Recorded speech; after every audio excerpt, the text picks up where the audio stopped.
Assalamu alaikum. Hello everyone. Welcome back to my another video. In this video, how to fill an empty space in Photoshop on two method.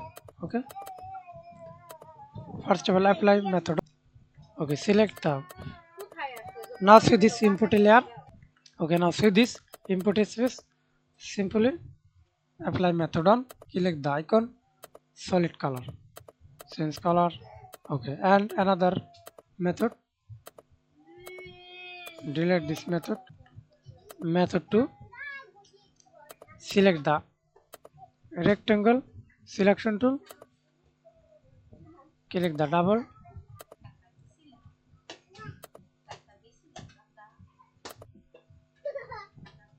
right click mouse, fill content or wait, just wait a few moments.